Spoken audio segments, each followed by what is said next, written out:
as far as health of the team, I know that you had some guys banged up. Exactly. I mean, are you back to full strength? I mean, are there still problems with the line, specifically your center? Because I know that he's kind of the guy that starts it all down there.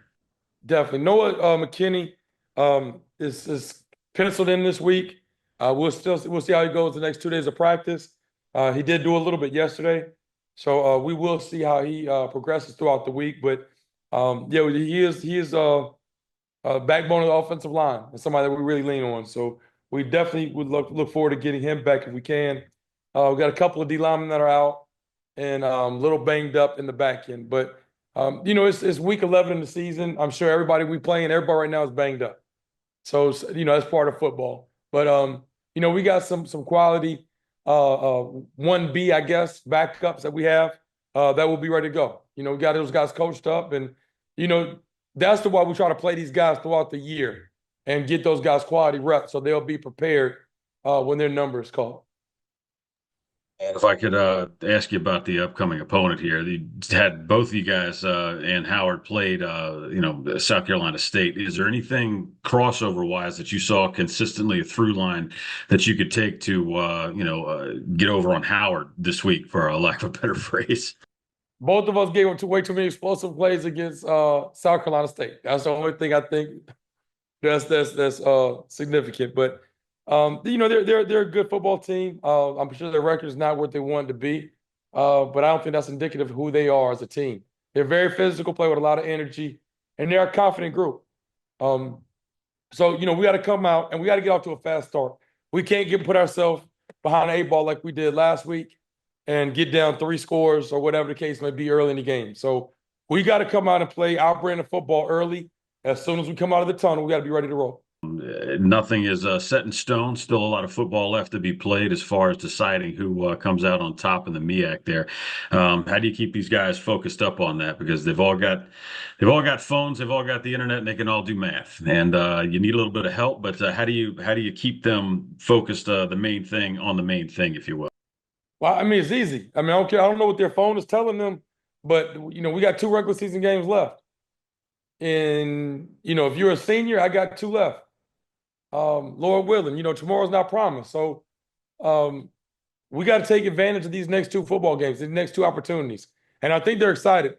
We probably had our best practice of the year last night. And I was very pleased to see that. Those guys flew around.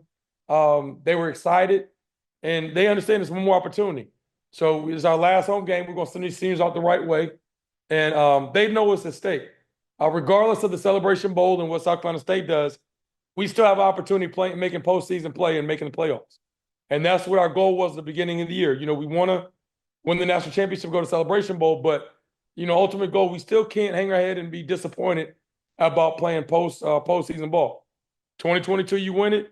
23, we go to the playoffs. 24, if we make a playoff, I think that'll be a huge accomplishment for our program. One quick question, just talk a little bit about the seniors. I know this was a group that came in with you, and so they've grown as just like you grew as a coach. So how have you seen them grow, and then what is that dynamic between you and your players, your seniors? You're right. And I mean, I grew tremendously from when I got here in 19. But this class that came in, these are I guess the COVID babies, I guess you could say. But they came in and fell in line and were about the culture. They were who we thought they were when they came into the program. Outstanding students, outstanding men. And to see these guys grow up when they're coming in here as young adults and then leaving out of here, graduating as grown men. That's what it's all about. And that's why I do this. From the Cole Jones of the world to, Max Urin and Jakai Bavard and, all these guys that we have that are leaving out. Joaquin Davis, that have been great program guys and have helped change the program. We talk about legacy. And when these guys come back for homecoming years to come, they will have played on arguably the best team to ever play in North Carolina Central. So, it was an honor to coach these guys. They will be missed. But what they helped lay the foundation that'll last forever here. Is a game on Friday any different than as far as preparation goes than a game on Thursday? Is it still a short week, and coming off of a bye week, does it make it any easier to prepare for a short week coming off of a bye week? Well, right. Well, coming off a bye makes it a little bit easier because you're not as rushed like we were last week. I think we only had like really 3 practices prior to South Carolina State. And this week, we're playing on Friday, but we were off last week. Lack of days that we had to prepare for South Carolina State was no excuse. They had the same amount we did. So we definitely not use that as an excuse. You just kind of have to change the schedule and the preparation. This week, we will go practice Sunday and we'll go through Thursday and play Friday, and I'll give the guys Saturday off. So as far as the days of the week we're practicing, that really doesn't change. We kind of scale back this time of the year. We kind of scale back some of the periods. We don't practice as long. We don't have as many full team periods. So when we go good on good, we don't do that as much now. Some of it might be a little bit more with scout team and or walkthrough. Because week 11, if they're not in shape now, they're not going to get in shape. So we want to try to save their legs and make sure we can play as fast as we can on game day. And Coach, you have any final comments about the game this weekend on ESPNU?